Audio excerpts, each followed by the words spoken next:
যেই দেশে বহুদলীয় সংসদীয় গণতন্ত্র আছে, যেই দেশে সংসদ আছে, সেই দেশে বিরোধী দল সরকারেরই একটি অবিচ্ছেদ্য অংশ। জাতীয় সমস্যা মোকাবেলায় রাজনৈতিক মতপার্থক্য সত্ত্বেও সরকারকে সহযোগিতা দেওয়া বিরোধী দলের সাংবিধানিক, নৈতিক এবং জাতীয় দায়িত্ব। কিন্তু দেশবাসী বিস্ময়ের সাথে লক্ষ্য করছে, বোমাবাজি, আত্মঘাতী বোমা হামলা জাতীয় সমস্যা হিসেবে চিহ্নিত করে সর্বস্তরের জনমানুষ শক্ত হাতে এটাকে নিয়ন্ত্রণ করা, এটাকে বন্ধ করার যখন আশাবাদ ব্যক্ত করছে জাতীয় ঐক্যের মাধ্যমে, তখন মাননীয় প্রধানমন্ত্রীর সংলাপকে প্রত্যাখ্যান করেছে বিরোধী দল, প্রত্যাখ্যান করেছে অত্যন্ত অসৌজন্যমূলকভাবে, অসম্মানজনকভাবে, ন্যাক্কারজনকভাবে।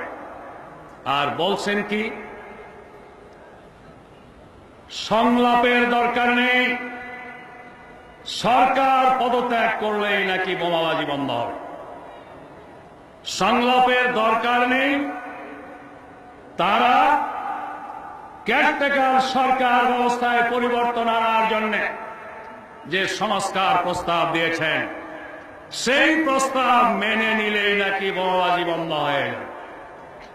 আরো হাস্যকর কথা বলেছেন, সরকার থেকে, জোট থেকে জামাত ইসলামীকে বের করে দিলেই বোমাবাজি বন্ধ হয়ে যাবে। প্রিয় ভাইয়েরা, বোমা হামলা করেছে জেএমবি ঘোষণা দিয়ে, অতএব আমরা জেএমবিকেই দায়ী করতে চাই। গোয়েন্দা সংস্থা, তদন্তকারী সংস্থা তদন্তের সিদ্ধান্তে যদি উপনীত হয় এদের পেছনে কেউ আছে, তখন দেখা যাবে আমরা এর আগে কাউকে দায়ী করতে চাইনি। কিন্তু আওয়ামী লীগ এই বোমাবাজদের বিরুদ্ধে সরকারের ভূমিকায় তারা সহযোগিতার পরিবর্তে সমালোচনার দৃষ্টিতে দেখছে এবং এই সুযোগে পদত্যাগের কথা বলছে, সংস্কার দাবি মানার কথা বলছে, শরিক একটি দলকে বাদ দেওয়ার কথা বলছে। এ নিয়ে প্রশ্ন সৃষ্টি হওয়াটা স্বাভাবিক। দেশের মানুষকে এত বোকা মনে করার কারণ নেই। তাদের এই দাবি থেকে প্রশ্ন সৃষ্টি হয়েছে সরকার বিরোধী আন্দোলন এবং বোমাবাজদের বোমাবাজি এক এবং অভিন্ন, একই খাতে প্রবাহিত হচ্ছে, একই লক্ষ্যে প্রবাহিত হচ্ছে।